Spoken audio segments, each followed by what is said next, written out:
Hello, everybody, and just here, and welcome back to Review Starlight, episode 4.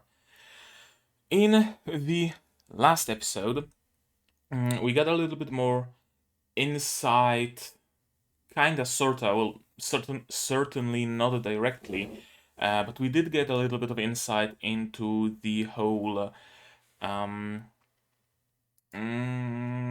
rivalry between Maya and Claudine. And yes, I have the list of characters open right now so that I'm not gonna make up names for them, I'm gonna refer to them by their proper names. If I can recognize them in the thumbnails, that is. But yeah, we got a little bit more insight into that. We know Maya and Claudine just a little bit more. We know that Claudine likes to, well, maybe likes to is not the proper word to use it, but we know that Claudine does tend to overexert herself. She's really giving her best trying to dethrone Maya, right? We know that for sure. Perhaps she's doing even a little bit more, a little bit too much, rather, to the point where she's, just constantly uh, tired and her performance suffers because of that. I'm not entirely sure, but I don't think Claudine's obsession over training at every waking moment was necessarily shown in a good light. It wasn't shown as something that, hell yeah, you should be like Claudine. It was shown as something maybe not quite detrimental, but not necessarily helpful. We got. I wanted to say that we got a little bit more insight into Maya, but I'd be lying if I said so. Maya is pretty much still a mystery to me, a little bit, not like completely, because we know that she's high and mighty and haughty, and she's at the top, and she firmly believes that she deserves to be at the top, and she firmly believes that there's no one else to be where she is. Right? She's the queen, and she will forever remain as such. That's very much the vibe I'm getting from her. And of course, Karen decided to challenge Maya despite of that. Or rather, their challenge was arranged. I don't think you can like directly challenge whoever you want to challenge. It's like pre-arranged brackets. I'm not entirely clear on that. But yeah, Karen was obliterated by Maya. Let's be honest here, it wasn't even a fight. Sure, Karen was doing her best, but her best was hardly enough. There is a huge gap of skill between them, and I have my suspicions that the scene itself, the battlefield, kinda reacts to the actors that are fighting there, right? Like when there was the whole fight between Karen and Junna. Junna was able to turn that whole scene, that whole stage into like classroom with dolls and whatnot. Uh, but Karen also had just a little bit of control over the environment. In case of this combat, it was all Maya. Karen had absolutely no control over what was happening. She was stumbling, she was fumbling, she was falling off the stairs because Maya was entirely in control of the stage. And I think that's what it is about. The more control of the stage you have as an actor, figuratively, the more control of the review stage you have literally, the more it bends to your will. I know that it's probably just a very just a it's done just to crank up the surrealism values, but I feel there might be just a little bit of a mechanic behind it. The mechanic of, as I said, the more control over the stage you have, the more of a presence you are on the stage, in like school play or in a theater or wherever, the more the stage listens to you in the review. I don't know. That's just the vibe I'm getting. Karen is clearly not quite skilled enough to stand up against Maya, which makes me wonder how will her journey looks. Maya looks very much like the last boss, quote unquote, and Karen, does she have it in her to dethrone Maya? Because let's be honest here, Maya does her training eagerly. Maya takes everything very seriously as well. Meanwhile, Karen just oversleeps, just kind of fumbles around, sleeps around, goofs out, and that's essentially Karen. And don't get me wrong, she's precious because of that, but it's certainly not the way to go to achieve mastery in what she's doing. Unless we are going for a completely different angle. Unless the change that Karen brings to the review isn't that she wins as an underdog, it's that she somehow makes it so that everybody wins, right? That they don't have to fight anymore for the place at the top. They all end up at the top, sort of deal. Maybe I'm not sure how she would achieve that exactly. Uh, Possibly through like talking with other girls and understanding them and figuring stuff out. The way she kind of changed Junna during their fight, right? Junna was no longer angry at her. She even gave her a nickname. They seem to be good friends, good enough for Kauruko to be jealous, right? So, no, Kauruko Mahiru for Mahiru to be jealous. Yeah, the thumbnails are small and I can't recognize the people very much. For Karen's girlfriend to be jealous for Junna. That's how I'm gonna say it, essentially.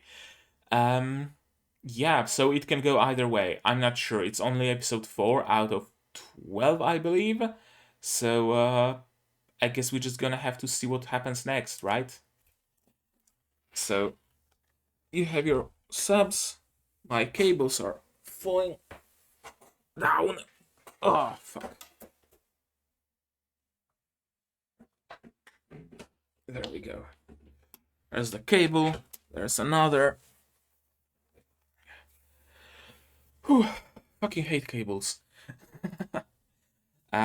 And I'm gonna need more cables because I ordered a couple of like light tube things that are USB powered, so I'm gonna have to carry some USB cables around to light up my room a little bit better. I don't know how I'm gonna do it. Haven't ordered any cables yet, so we'll get there when we get there, I guess. I think I lost focus, so I'm gonna refocus, and we can start watching episode 4 of Revue Starlight with subs by Ripple in 3, 2, 1, go. And it shall be bestowed upon you the star which you have longed for. Young Karen?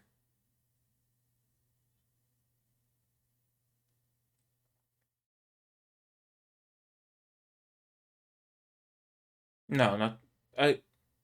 I guess, yeah, young Karen watching older Karen under the light of a monolith.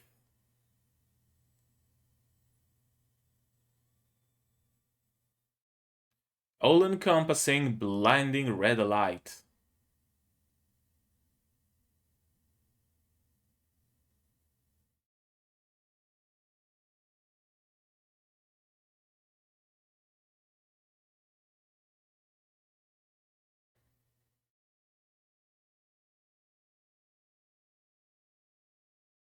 Young Hikari. Okay, so I'm guessing they were watching Starlight played by some older generation, and that's when they made the decision to become actresses. Yeah, I want to ask the same question actually.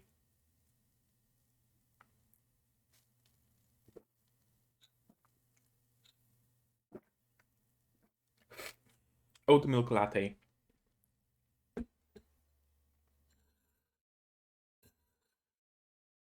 Hmm.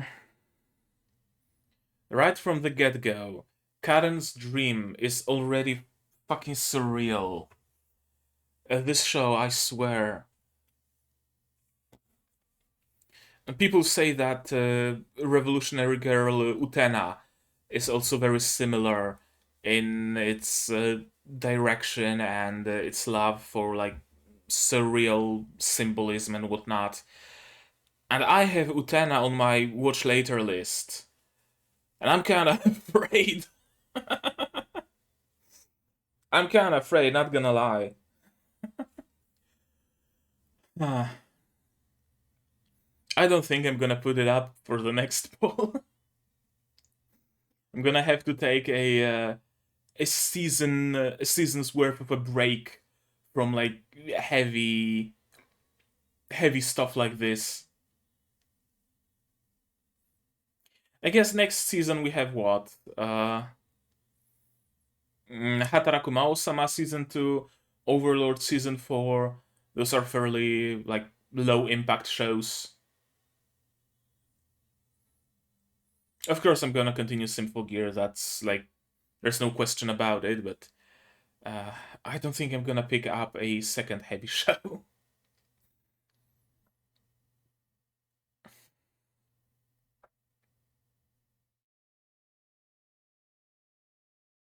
Very different forms.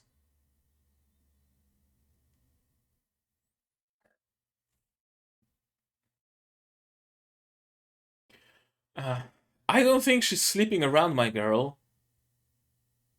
Also, don't they just close their doors?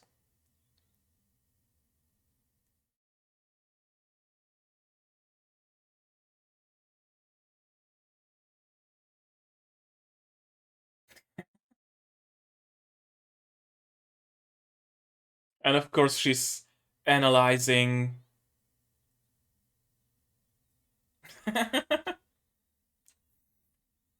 Of course, she's just analyzing Maya.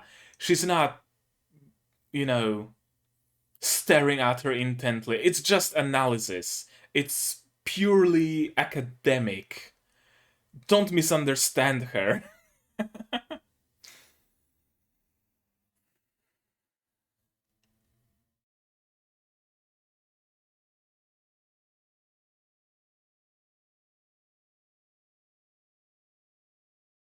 Pana nice. Is she gonna pick up?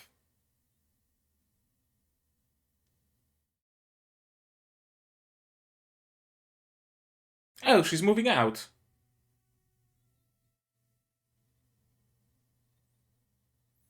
I don't think she did.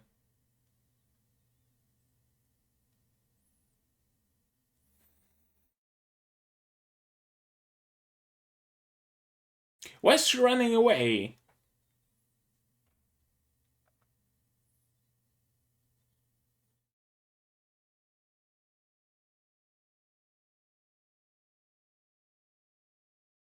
The pin? You have me! Why are you chasing her? Why is Hikari running?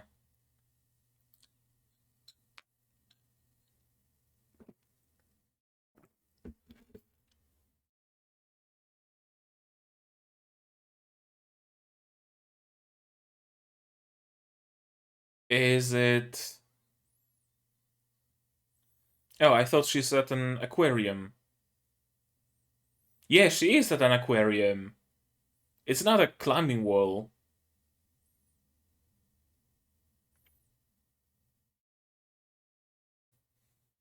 So did she want to leave,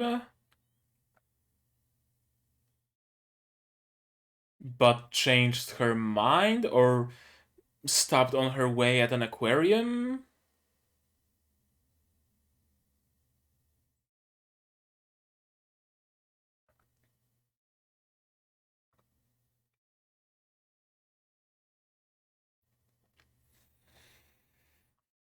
What's your deal, Karen? Karen, what's your deal, Hikari?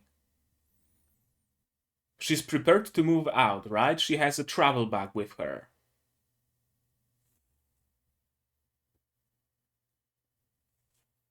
But she stopped on her way at an aquarium.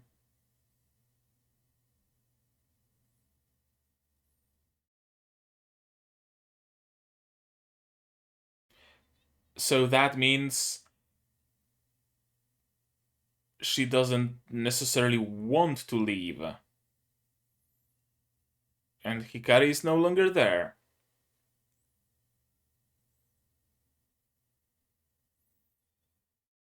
Or is she? Is Hikari just visiting all of the aquariums in the near vicinity?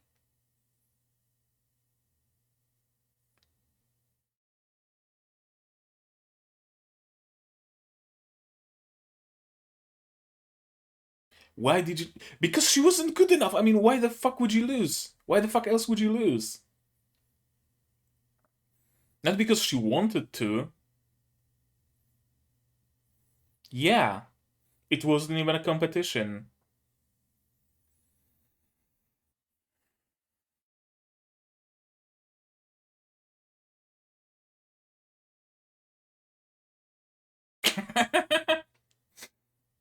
Of course.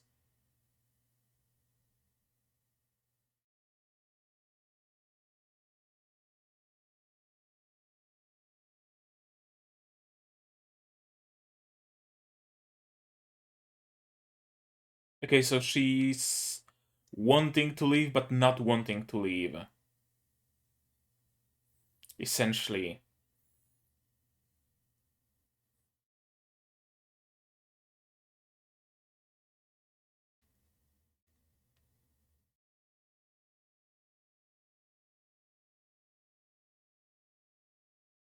I'm guessing she doesn't.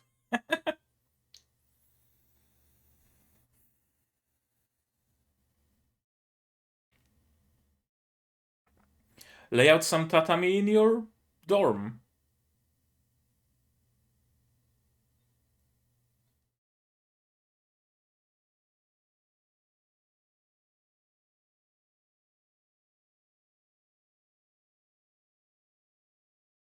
Okay, so essentially everyone is participating.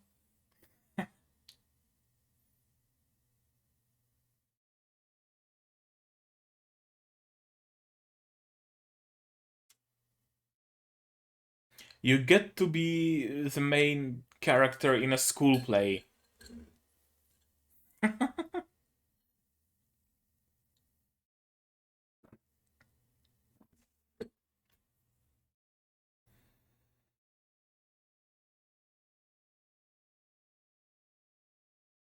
Of course not.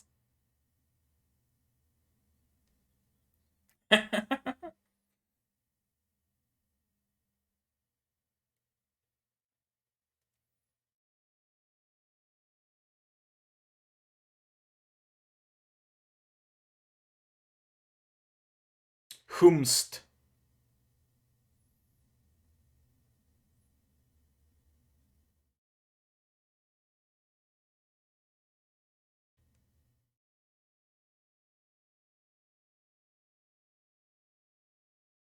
Okay, Mahiru, you're acting weird.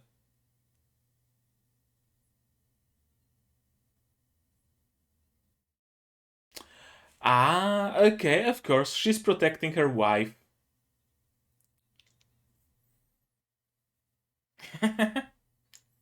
What else would she be doing?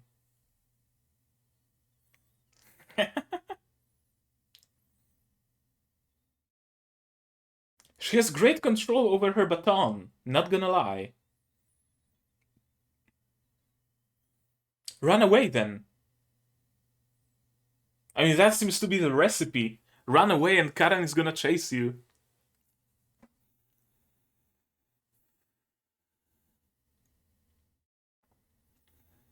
Okay, so she remembers. So we're not going for the trope of, how dare you forget about our promise? Uh,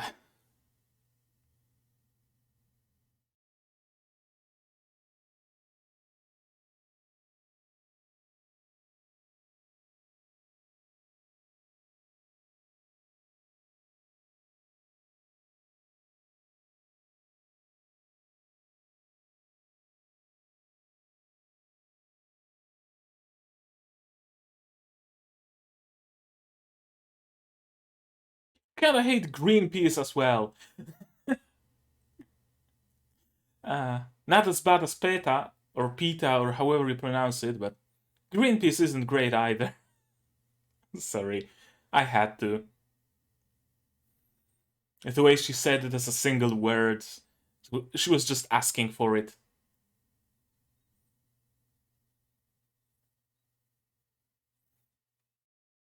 Greenpeace as a vegetable is great though. Like fresh from the shrub. Just eating an entire fresh pod of homegrown green peas. Nothing better in the world.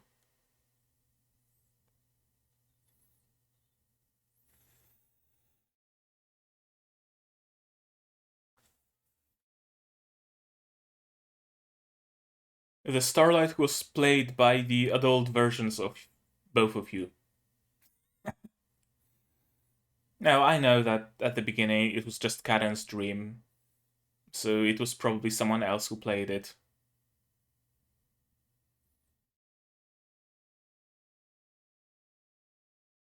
Correct. You need training, you need talent, you need determination.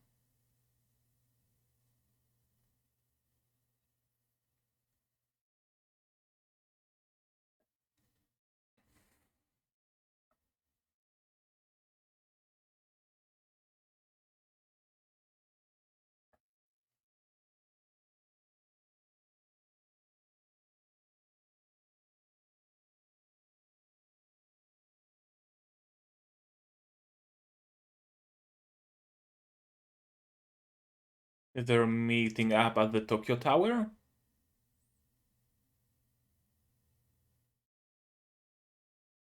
Right, because they bought their respective hairpins at the Tokyo Tower, didn't they?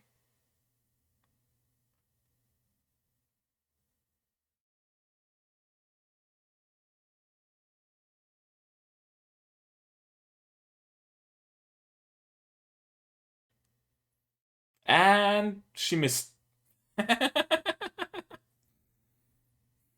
You're late, you've been running away the whole day. From one place to another.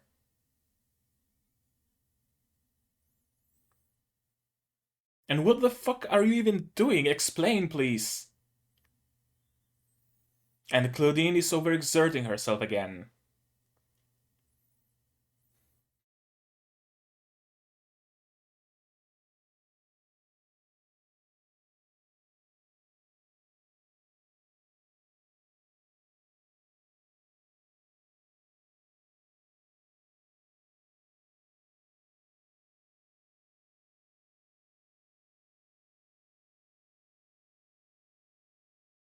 Hmm. Jealous of?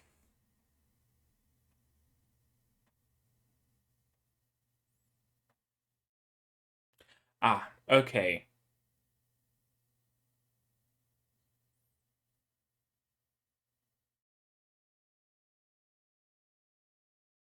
Yep.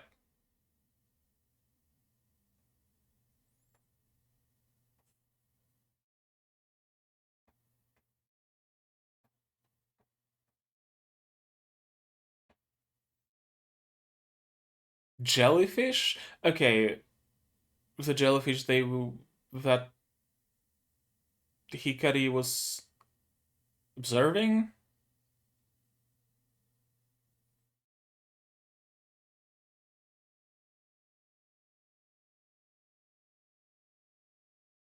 What?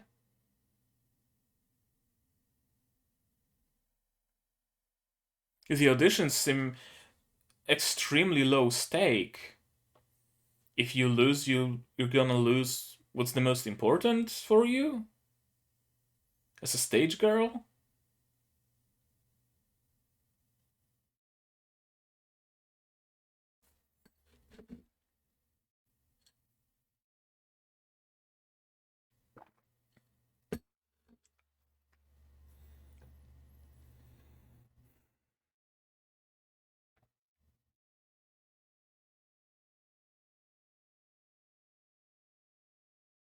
You're gonna have to put some effort into it, though.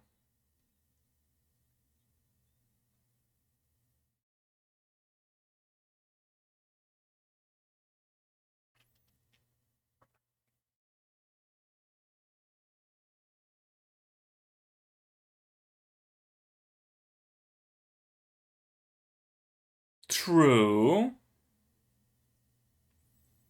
Right, if it's a couple that puts up the greatest review, or if it's a whole group that puts up the greatest review, it was said whoever, not just a single person. Huh. Interesting detail. I wonder how it will become relevant.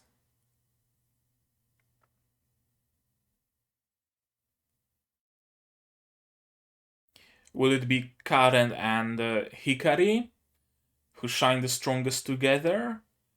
Or will it be all of them? It's like the only two possible resolutions I can see.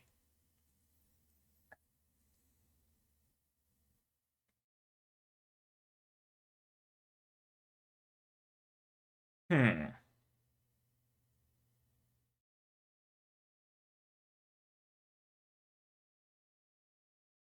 Roll call.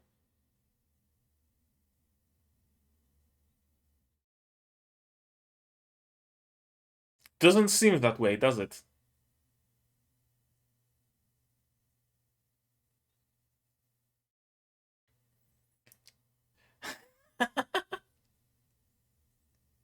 What about them? How are they gonna respond to a roll call?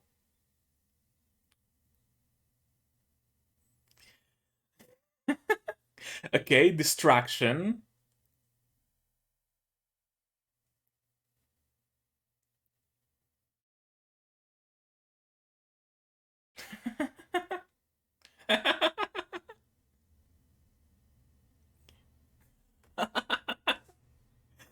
uh,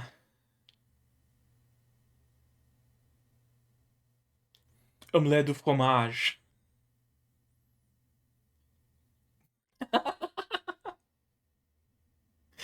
Uh, that poor teacher.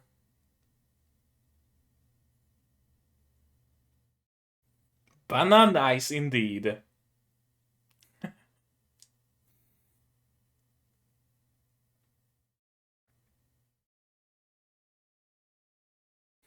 Waiting for her wife, and here comes her wife with a side hoe.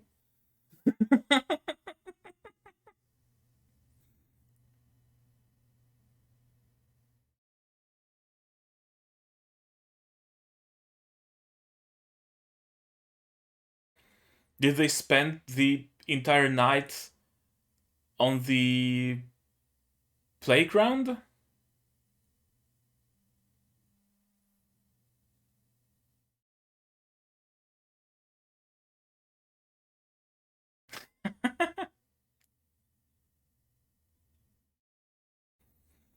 That's why 24-hour clock is superior. There is absolutely no way to misunderstand 18 o'clock from 6 o'clock.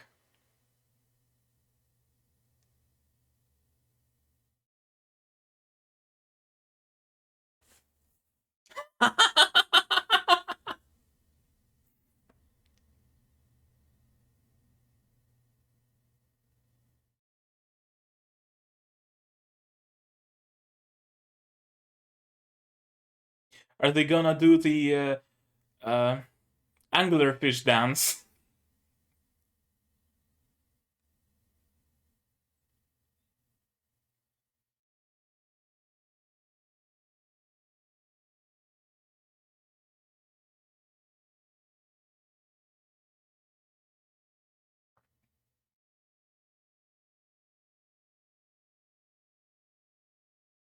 Banana without bananas.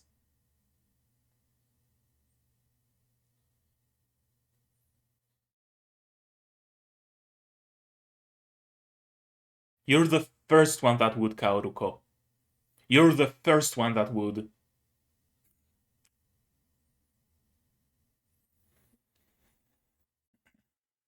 Okay, so Hikari did want to leave, but was eventually dissuaded from that.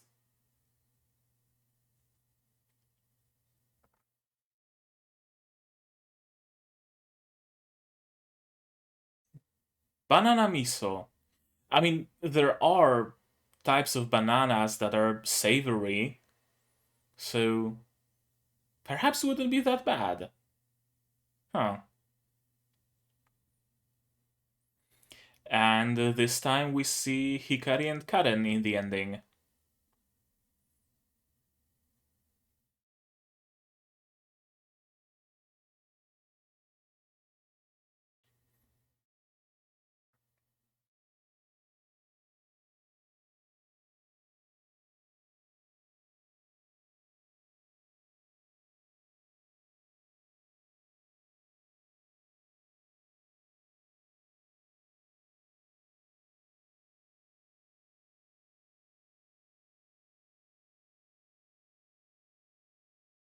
That's some nice chill song.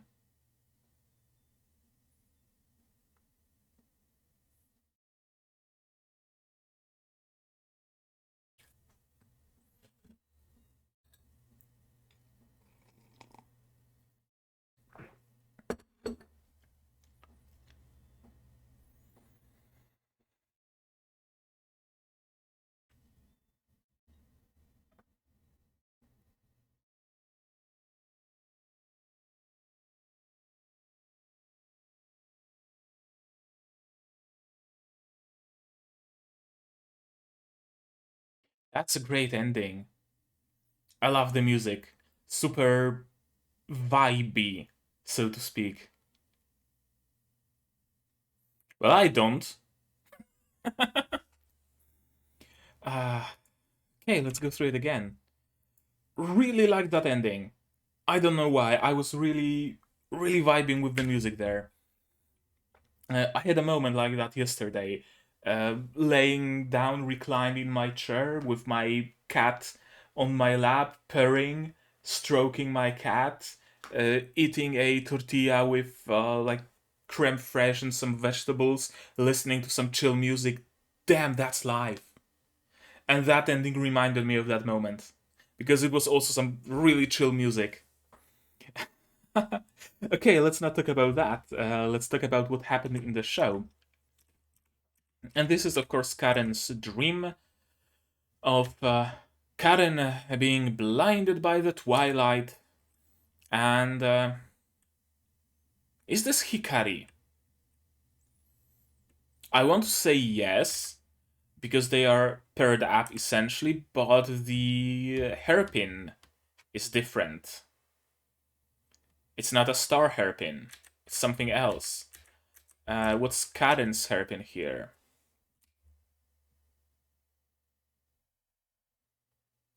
Okay, I guess Karen doesn't have her usual hairpin either. It's like a laurel leaf.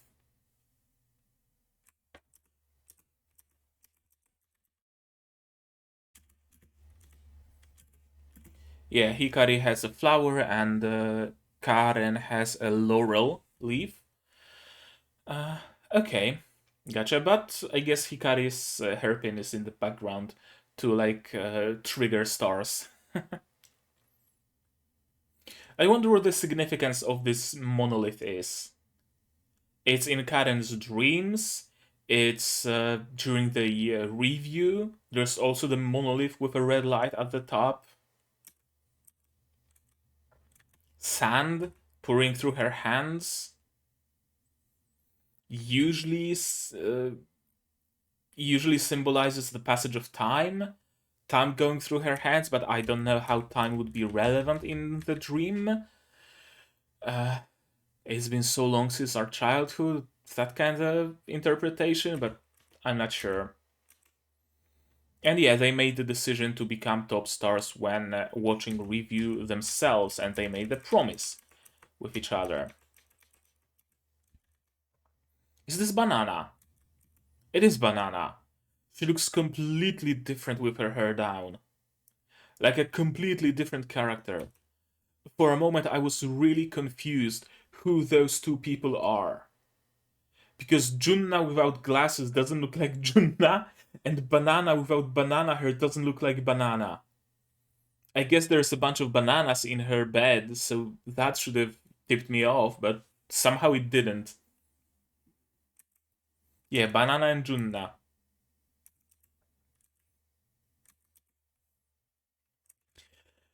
This moment with Maya, I don't know why, but I really like it. Not because she's in the bath, but because she's very relaxed here and very chill and very quote unquote normal, and she gets startled and scared and embarrassed a little.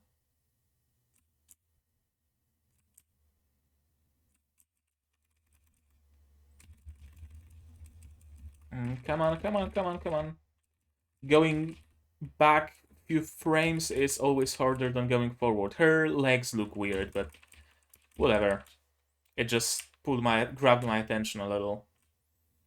She's embarrassed, but she's sticking her leg out for some reason. Did Karen want to see if Hikari isn't between her legs or something? I don't know. Are you hiding Hikari like under your foot? No. But those moments with Maya, it is Maya, right? It's not like someone else with the same hair color. No, it's certainly not Hikari. It has to be Maya.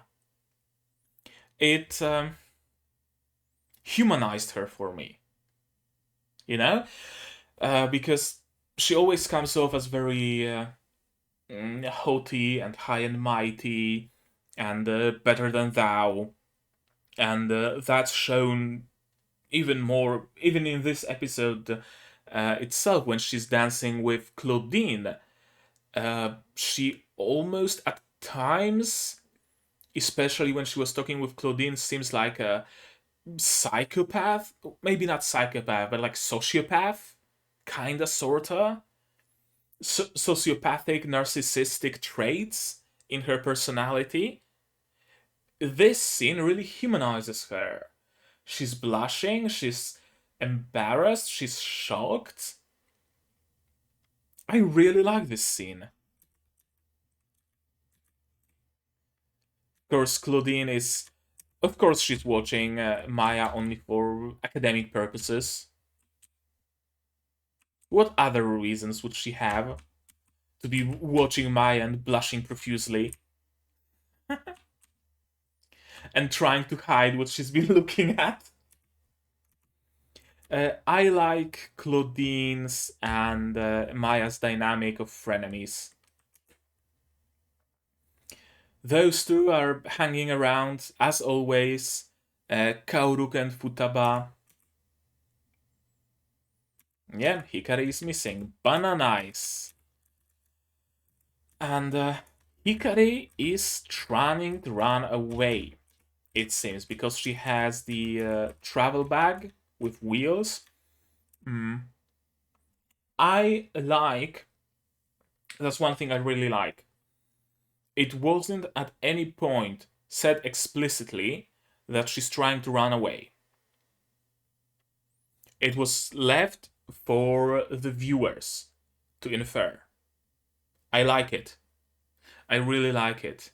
Many shows nowadays are very in your face, very heavy handed, very, I don't want to say exposition heavy, but if a situation like that arises, then Hikari would send her a message that I'm running away. And then Karen would exclaim loudly, "Oh no, Hikari wants to run away!" And then everybody would be like, "Oh no, Hikari wants to run away! Why does she want to run away? Where does she want to run away to?" Right? It would be very clear. Hikari's intention would be very clear, but not here, not in this show. It respects its viewers' intelligence. I know I might be like, it might be like too much, too much. Ah, fuck. I'm missing words. It might be putting it too heavily that it respects the viewer's intelligence because it's just that she's running away and it's easy to spot because she has the travel bag and she's traveling by train.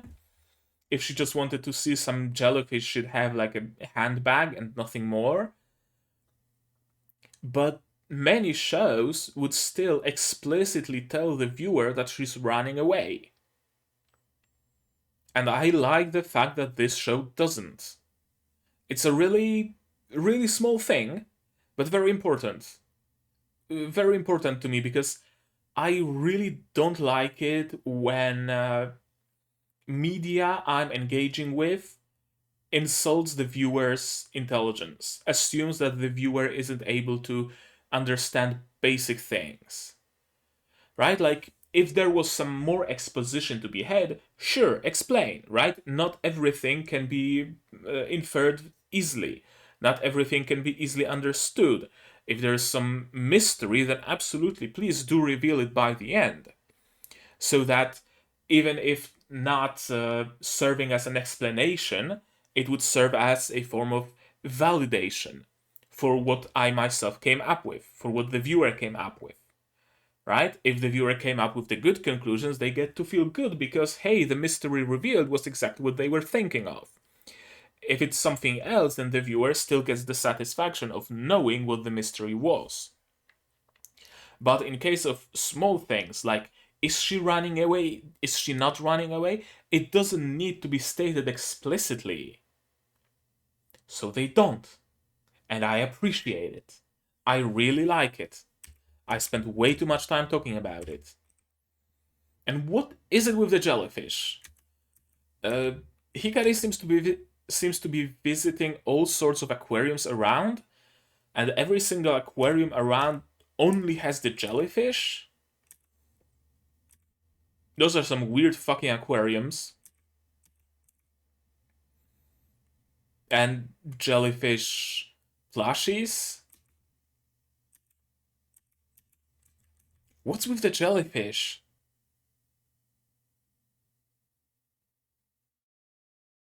What's with? I'm gonna fucking Google it. Do jellyfish have like some meaning in Japanese?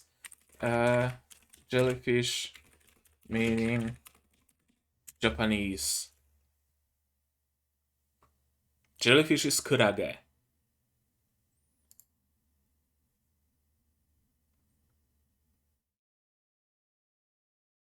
And I'm guessing it might be some play on the kanji or on the hiragana or on the katakana or something. I don't know.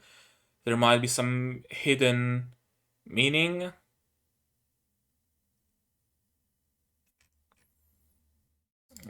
Jellyfish significance, Japanese. Okay, jellyfish can have two different kanji pairings. Okay. Yeah, both pronounced the same way. The first means sea moon and the other water mother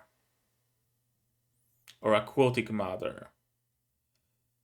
I'm assuming sea moon would be the meaning we have to take into account because later they also mentioned the moon.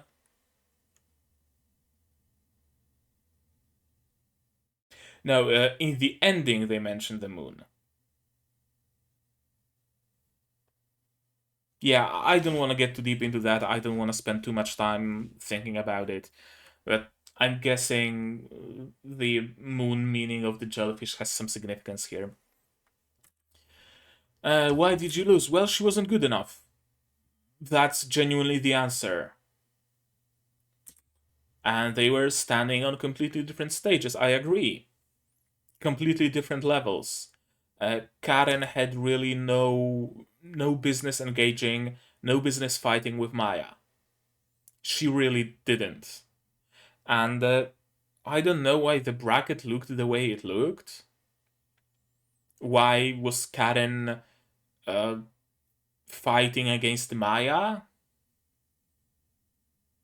Was it some sort of a test? How is she gonna do against the best? And now she's gonna work her way up? Kind of like you have the maybe not typical progression of a shonen anime, but a very common progression of a shonen anime is the shonen protagonist faces off against the big bad villain, loses terribly, then builds up strength and gains new skills and gains new friends and new abilities and goes for training and eats some magical herbs and gets a pet frog and whatnot, and then fights the villain and wins. Rinse and repeat with new and new and new and new and new villains until the manga gets cancelled. Uh, I'm assuming it's kind of the same idea that Karen was fighting against Maya to kind of show her what is the final boss, the final goal. Kind of, this is the level of strength that you must achieve if you want to hope to be the best. I think that might be it. I think that might be it. Because it's not like losing has any significance, right? Like, Junna lost to Karen, and Junna is allowed to fight. Claudine lost to Maya, and Claudine is still allowed to fight. So Karen losing to Maya also bears absolutely no consequences. She's still allowed to fight, and eventually, I'm assuming she will reach Maya. I'm assuming, and I might be assuming wrong because it's like the easy way to go for here. The easy progression of this show from this point on would be Karen fighting someone else in every episode, right? In episode 5, she fights Mahiru. Episode 6, she fights Kaoruko. 7 is Futaba. 8 is Banana. 9 is I don't know, Claudine. 10 is Maya. 11 is 11 and 12 are the finale. Or something around that, right? We have enough episodes left for Karen to be able to fight everybody, essentially.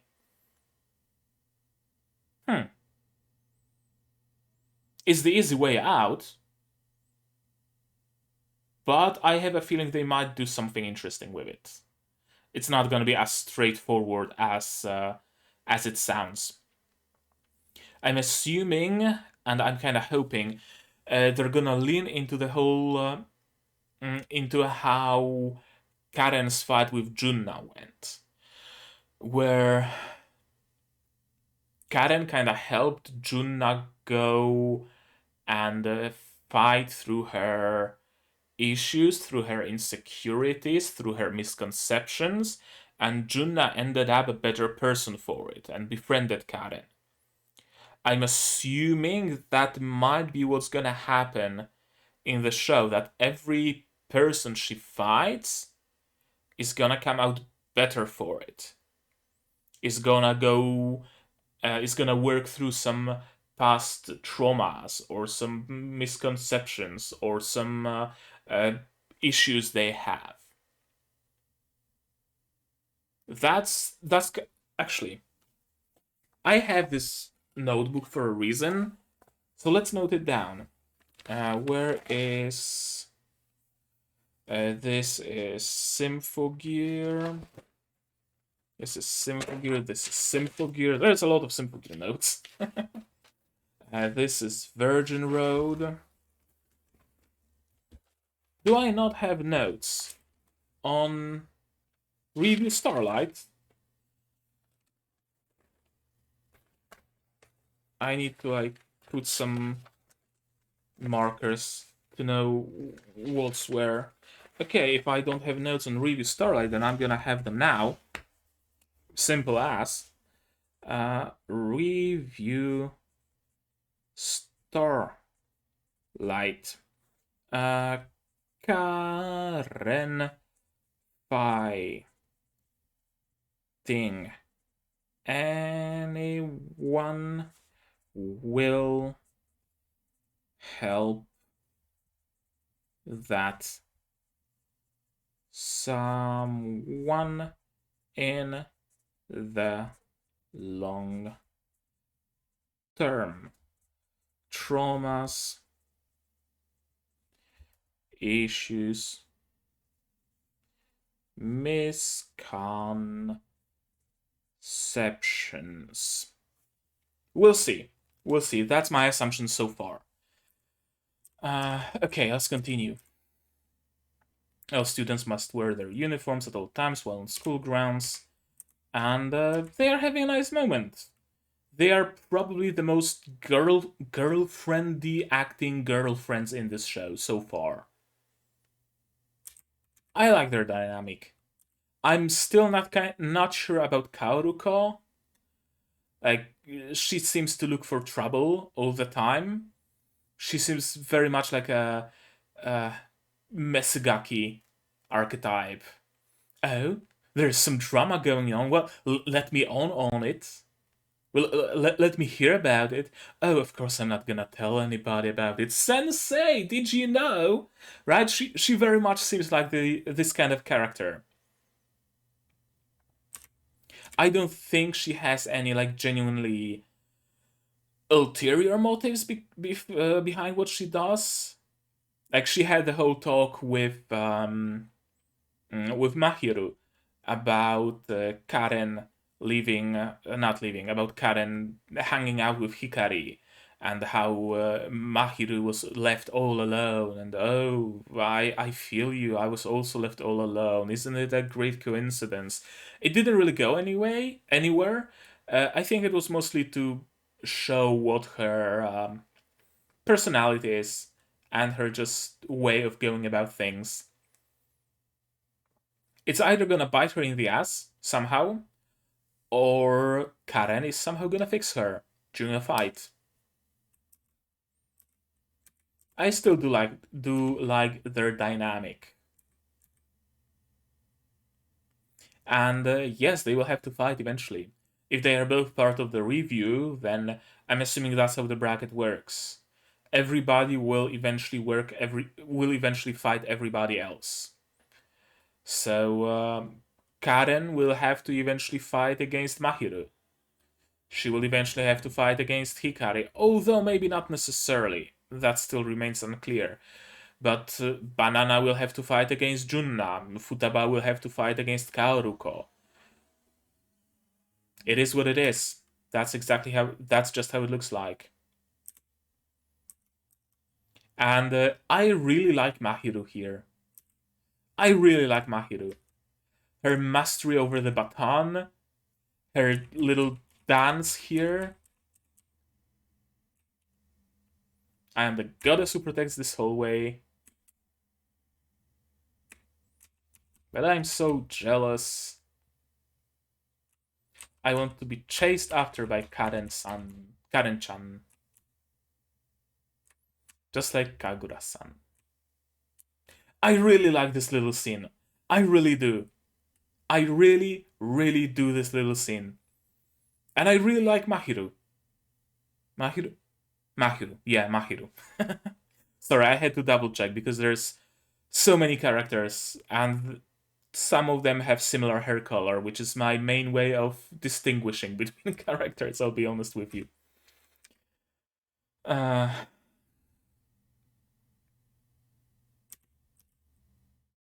That's a very green bridge. I guess that's what they mean by green cities, huh? Pesos. Yes, the UK has pesos. Asakusa Engei Hole.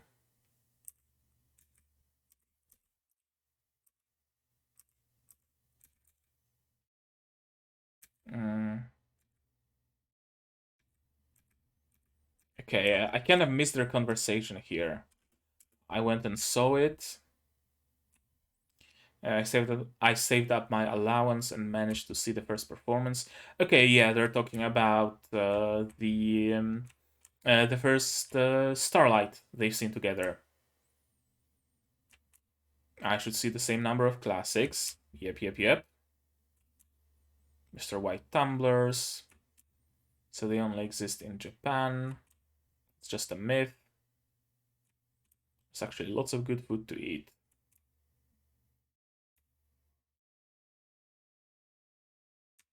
So yeah, they're talking about their first review.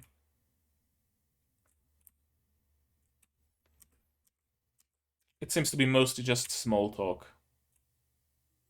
That I was the one who still remembered. Yeah, they both remember it.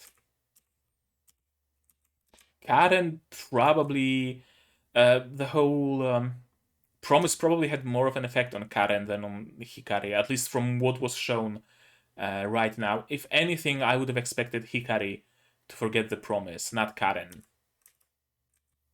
And yeah, they will stand together. At the moment, we can only share there. Excitement I've never felt before. That hits hard. Excitement I've never felt before. Excitement is often missing from life, isn't it? I think everybody would want to go through something like this review at least once in their life. Something exciting, something that breaks up and that breaks up their daily schedule, daily monotony, breaks them out of their routine. Kind of jealous of them that they get to go through stuff like this. I remember when I was in like elementary school and in junior high, uh, and even in high school, kinda, there were a lot of activities, mostly in primary school uh, and junior high. There was I always took part in every single play, in every single like event that school was putting out. I was always a commentator, or I was always a what you call it, the guy who stands on the stage, and I was the announcer. I wanted to say the guy who stands on the stage and announces things. So, duh, the announcer. Uh, yeah, and I'm kind of missing those days. Really, I kind of miss them. Back then, I thought I'm gonna be an actor. I thought I'm gonna have a band. I thought I'm gonna be a radio host. I thought I'm gonna be so many things. I guess I kinda am a radio host, if you depending how you look at it right now. Kinda am an actor at times, maybe. If you want to see a sample of my voice acting skills, you can check out my Blue Archive stream. uh, hmm. But I'm kind of missing the excitement of events, you know? When some event is happening and you're preparing for that event, and then you're taking part in that event. There aren't any events in like adult life. At work, what events are there? None. I mean, I guess depends where you work at, but usually there are none. In like real life, I'm talking as if work wasn't real life, but like in day-to-day life, are there any events? Family comes over, or Christmas, or things like that. That that's hardly the same as like a school play, or going for some competition to a neighboring city or stuff like that. My fucking eyelashes. They're supposed to protect the eye, not be the number one cause of irritation. And yeah, here we have Maya dancing with Claudine. And Maya is very jealous. Very jealous of someone other than her becoming the top star.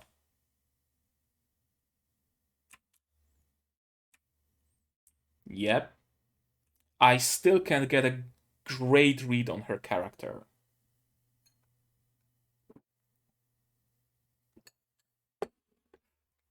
At times, she says like sociopathic and narcissistic things like this.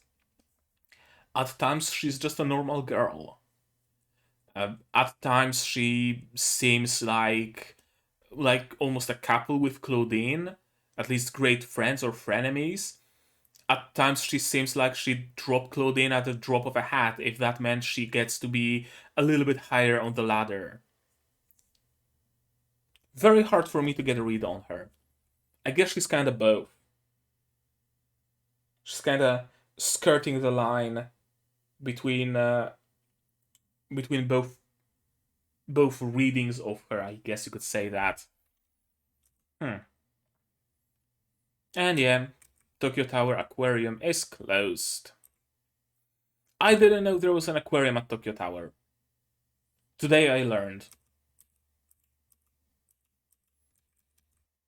Talking, talking, talking. What's most important to us?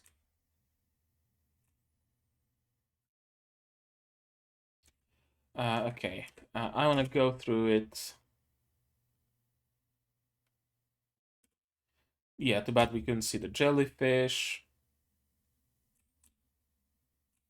But we can come back some other time, just the two of us.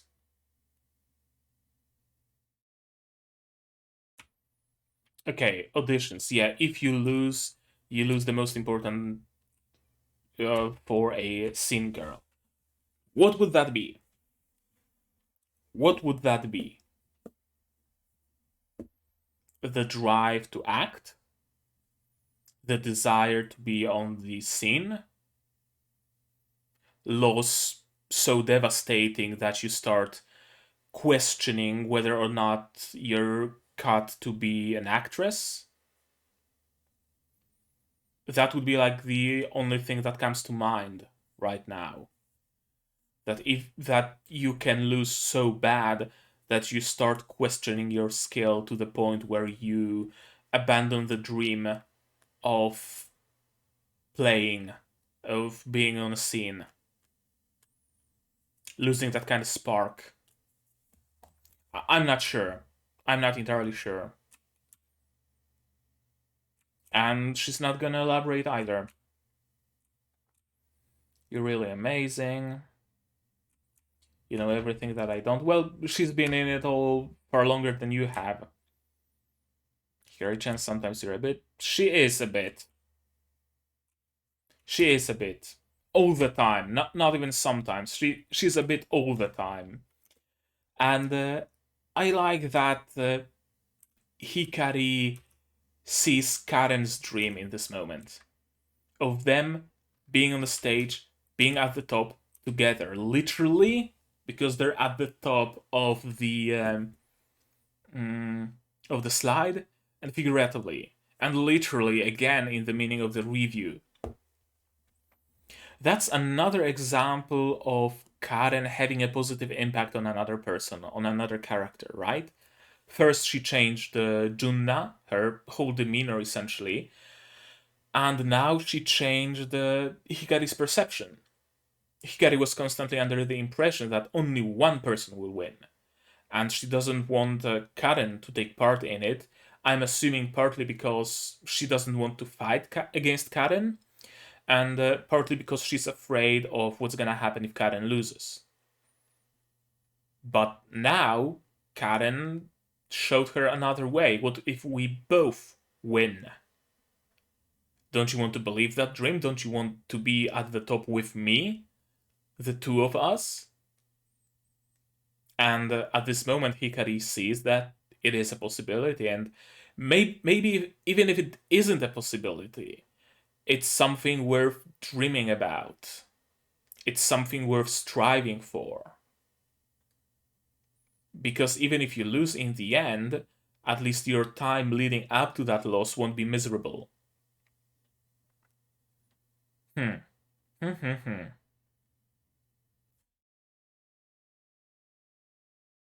If we shine the strongest, I'm sure, yep, we both can shine the strongest.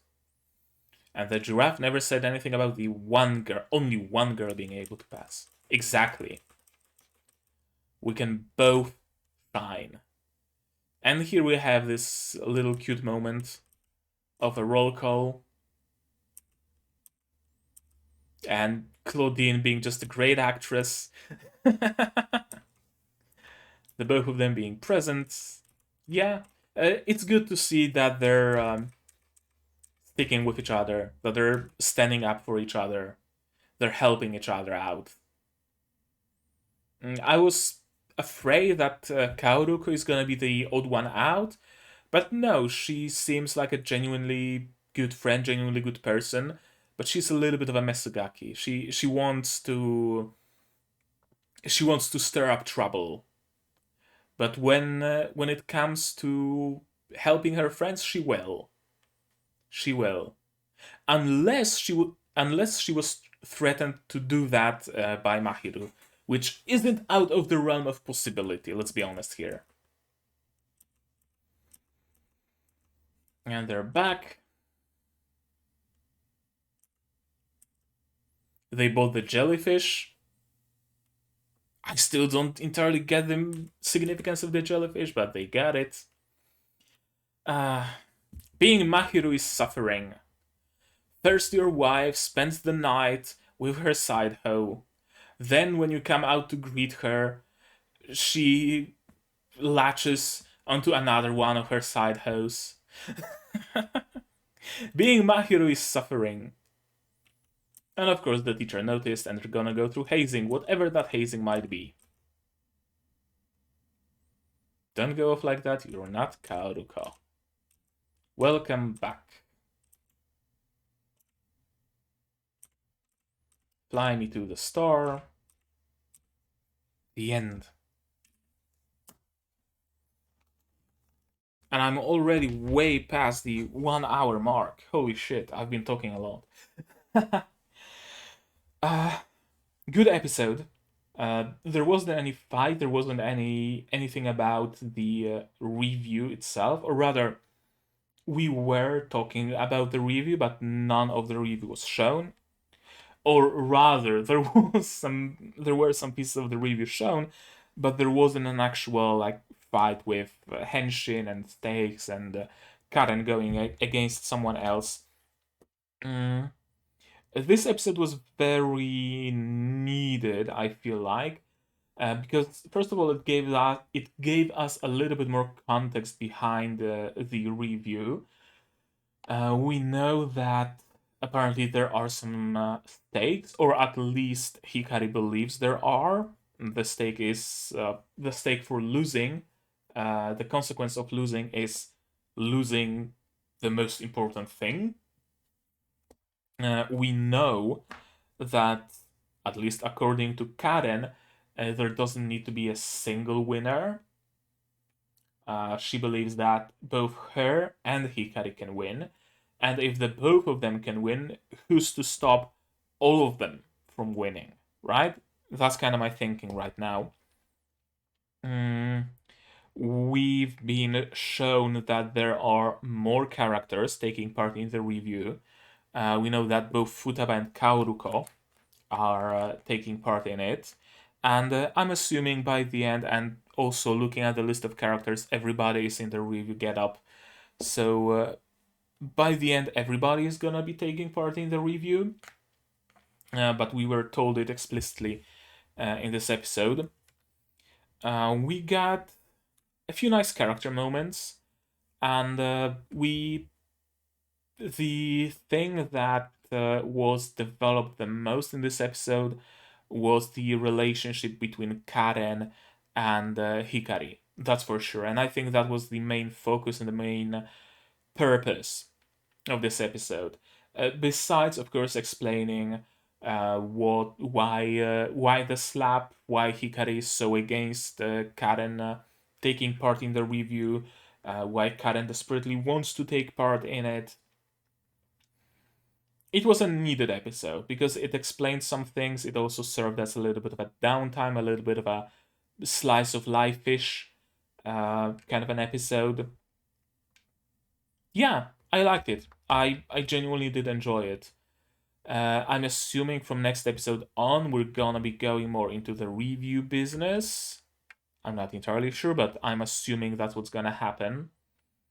And one thing I can't help but wonder about is how is Karen gonna go about winning the review, right? Assuming she still has plans to be at the top with Hikari, is she gonna go about it seriously? Is she gonna start waking up on time and going through training and whatnot, or is she gonna continue being a goofball, and she's gonna win through the sheer fact of being a protagonist? I don't think that's gonna be the case. I think she's gonna take the training at least a little bit seriously, or or we're gonna lean more into Karen's ability to change people rather than her ability to fight. Right? The fights will be more symbolic, symbolic of a change rather than literal. And that will be the outcome of the review. That's an interesting thought, interesting theory.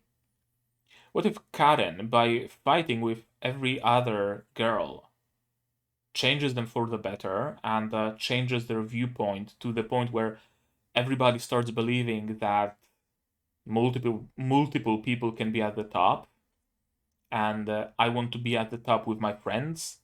I don't want to be lonely at the top. What's the point of being at the top if I'm the only one here, if I have to reject everything kind of deal?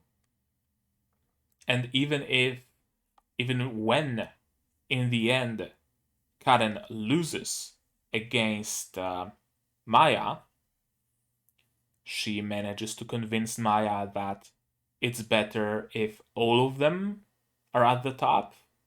Maybe, kinda, sorta. That's certainly something worth keeping in mind. Something that might happen. Actually, Karen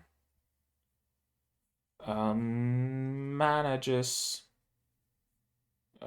No, not Mango. Manages to convince everyone that all of them can be at the top. And that all of them can be at the top. We'll see if it comes to pass. We'll see. Anything else that bears mention about this episode? I think one thing, like unrelated to theories and the story and whatnot, I like how I like that Banana and Junna and the other characters show up without their hair made. It's fairly common in anime and even in manga that a character has one design and they use that one design. If they have a certain hairstyle, they keep that hairstyle. Whether they're in bed or swimming or going to the pool or going to the beach or fighting demons in the Arctic, they have the same hairstyle and they have the same clothes. I like that the hairstyle changes. I like that they're taking off some accessories and putting them on. I like that everybody here has multiple outfits. It's a small thing, That matters a lot to me, personally. I really like this fact. And with that, I think it's high time that I end it, because I'm like 15 minutes past an hour, and that's probably one of my longest, if not the longest video of mine. I think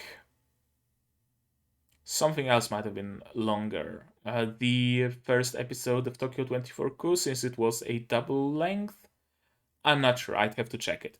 But let's not talk about that. Let's talk about this episode. What did you think about it? What did you think of my reaction? What do you think of my theories? Let me know down in the comments. Just please, please, please leave it spoiler free, I beg of you. If there's something you might have even the slightest inkling of a doubt that it might be a spoiler, just don't. Please, just don't. If there is an interpretation of something that I interpreted, and that official interpretation is different, maybe also don't mention it, right? I want to continue thinking about things in my own way. And maybe at the end, maybe when the series ends, do mention the official interpretations. I don't know. But I'm gonna leave it at your discretion, essentially. Just something to keep in mind. If you do want to talk spoilers and things like that, you can do so on my Discord server, right here. Join it, there's a Revue Starlight channel. And in that channel, you can talk spoilers if you use the spoiler tags, which is like double pipe on every side of the sentence. Or don't use spoiler tags and talk about the non-spoilery things.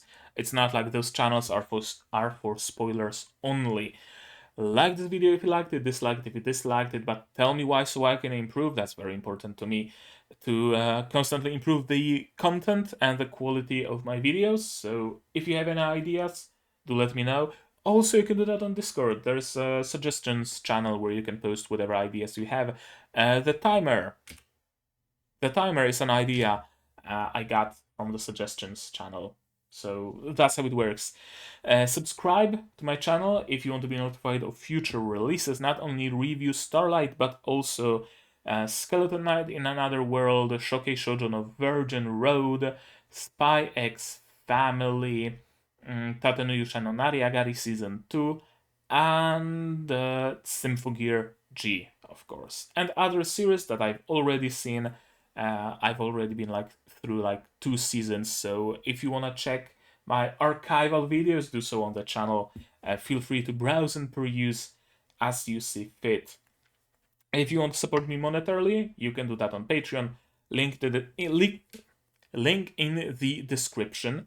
For $1 a month, you get access to a channel on my Discord server, that also a role that gives you access to that channel, and I'm sometimes posting bloopers or extra stuff there. So if you're interested in some extra content, that's where it's at. And for $10 you get early access to non-seasonal shows, which is Revue Starlight and Symphogear G. If you want to watch episode 5 of Revue right now, it's going to be up on Patreon, so you might want to check it out. Share this video. I think that's the last thing I have to shill for. Share this video with people who you think would enjoy it, because the more you spread the word about my videos, about my channel, about my content, the more YouTube itself spreads the word, and it helps organic growth of my channel. And organic growth is the best kind of growth. Organic food is not necessarily the best kind of food, but certainly the most expensive, and it's pretty much the same with growth. So, I think that's gonna be it from me for today. So as always, do the good stuff, and I'm gonna see you guys in the next one. Cheers! And here's another thing you get when you're a patron of mine. You get your very own spot in the credits.